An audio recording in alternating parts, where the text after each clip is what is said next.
s'il est aujourd'hui de notoriété publique que le cycle de 2018 remporte la palme du chaos électoral, le quatrième en cours, à coup sûr, s'annonce comme les détonateurs de l'implosion de notre pays si nous n'y prenons garde.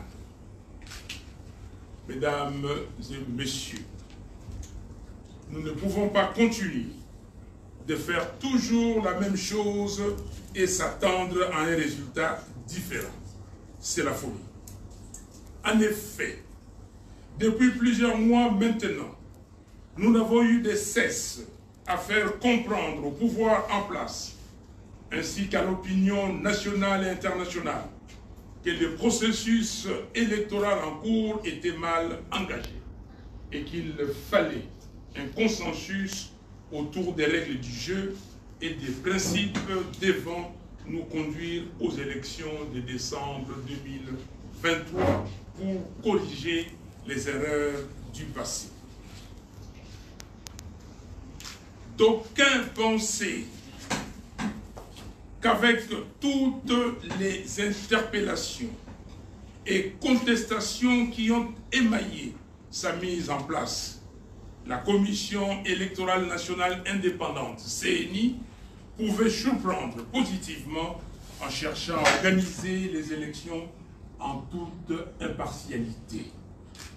Malheureusement, elle a démontré à la face du monde qu'elle n'avait qu'une seule mission, à savoir faire élire frauduleusement, une fois de plus, M. Félix Tshisekedi et lui donner une majorité parlementaire confortable en décembre 2023. Tout le monde sait que l'opération d'identification et d'enrôlement des électeurs à laquelle nous avons participé s'est déroulée dans l'opacité la plus totale, une preuve supplémentaire de la planification et l'exécution de la fraude. Partie prenante au processus électoral, nous avons exigé que la CENI fasse la lumière sur l'opération d'identification et d'enrôlement des électeurs qu'elle a menée, préalablement à l'audit externe et indépendant du fichier devant obligatoirement être conduit par une firme internationale réputée.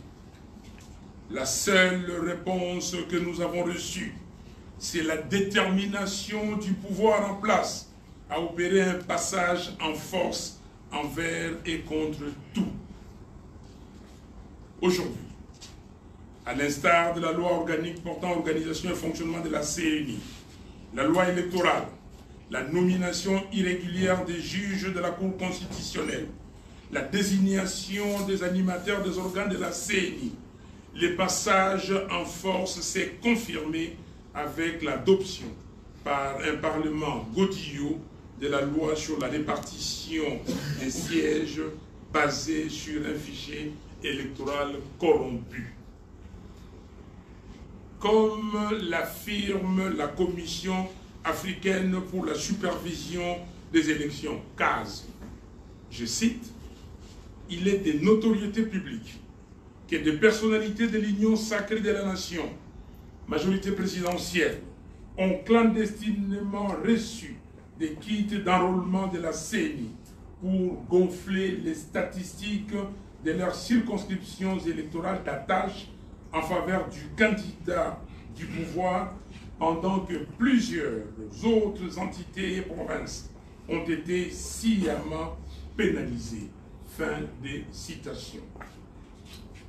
Nous avons tous en mémoire les épisodes des kits et documents électoraux retrouvés sur la chaussée lors de 2 accidents survenus à Chikapa et à Kasumbalesa.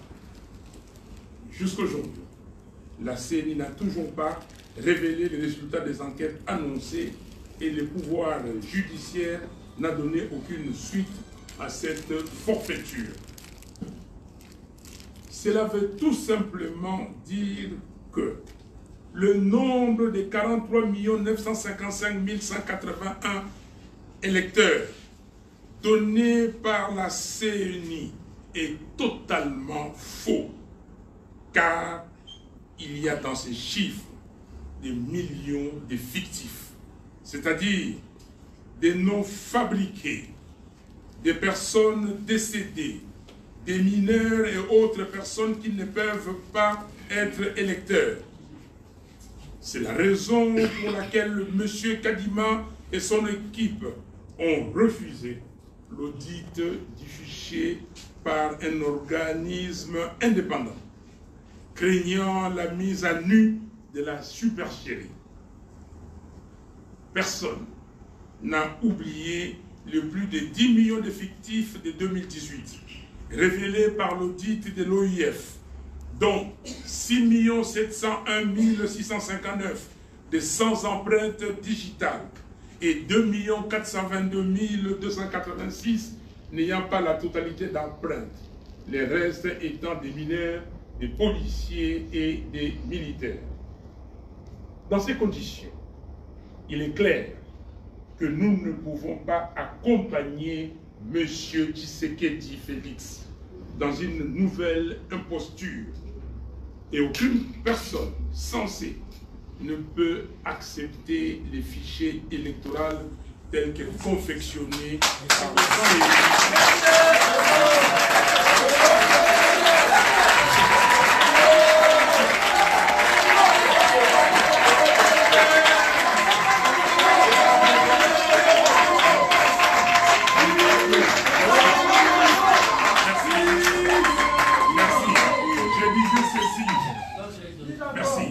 Dans ces conditions, il est clair que nous ne pouvons pas accompagner M. Tshisekedi Félix dans une nouvelle imposture, et aucune personne censée ne peut accepter les fichiers électoraux tels que confectionnés par la CNI de M. Kadima.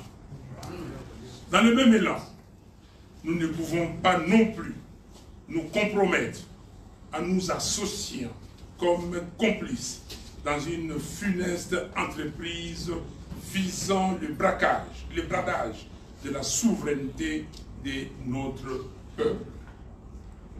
Notre combat politique se résume en une phrase: le respect et la défense de la Constitution de la République.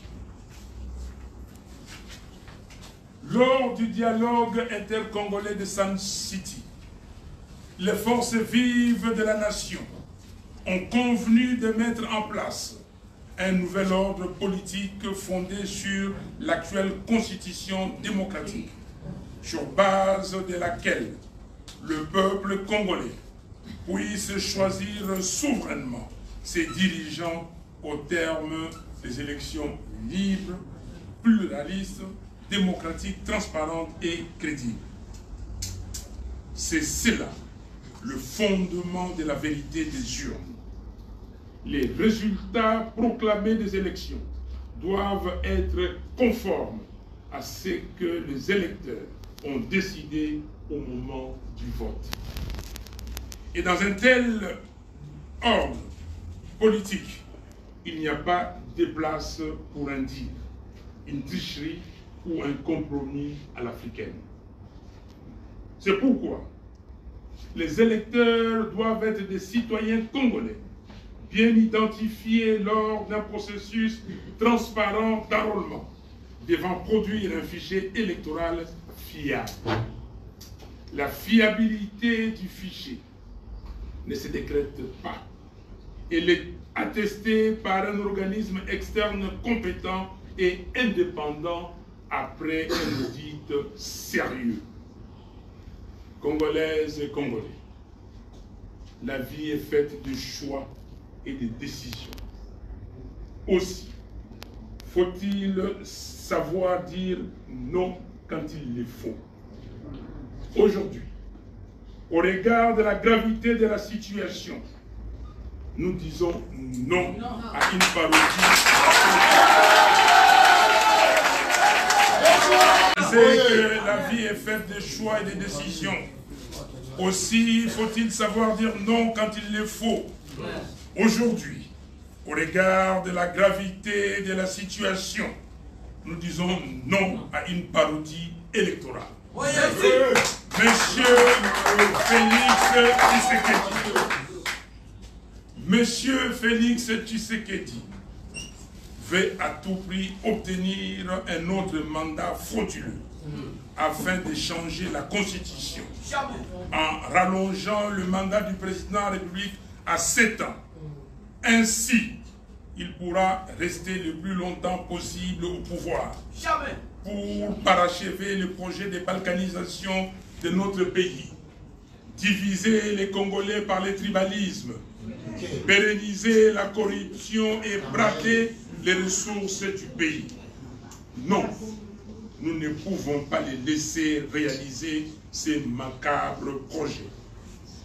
En conséquence, nous annonçons à l'opinion nationale et internationale que nous avons décidé de ne pas déposer les candidatures de nos membres à tous les niveaux des élections, tant que le fichier électoral, c'est-à-dire la liste des électeurs, ne sera pas refaite dans la transparente et auditée par un cabinet extérieur compétent.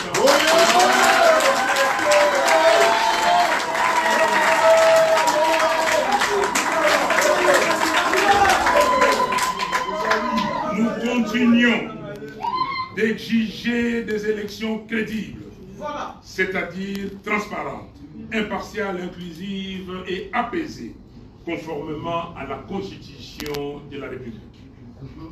Nous demandons à nos pères spirituels, en tant que leaders de la conscience nationale, de ne pas accompagner la CENI dans la conduite d'un processus électoral fondé sur un fichier électoral fabriqué de toutes pièces. Nous exhortons la société civile et l'intelligentsia congolaise à manifester leur indignation face à ce qui se trame sous nos yeux et à s'engager résolument dans l'effort pour l'avènement d'un Congo à la hauteur de sa vocation africaine. Nous demandons à la diaspora congolaise de se déployer pour sensibiliser les institutions des pays de leur résidence et leur demander d'annoncer d'ores et déjà qu'elles ne reconnaissent pas le processus électoral non transparent et entaché d'irrégularité. Nous demandons au peuple congolais de se mobiliser comme jamais auparavant et de se préparer à se soumettre au devoir de l'article 64 de notre Constitution.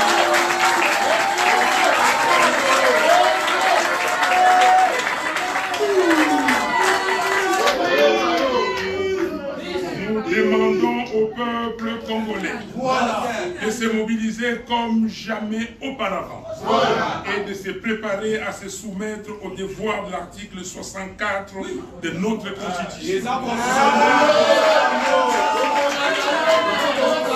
Et deux, s'il vous plaît, je répète, très important, suivez-moi. Nous demandons au peuple congolais de se mobiliser comme jamais auparavant et de se préparer à se soumettre au devoir de l'article 64 de notre Constitution et de s'organiser afin de ne point permettre la tenue des élections dont les résultats sont préparés d'avance en faveur des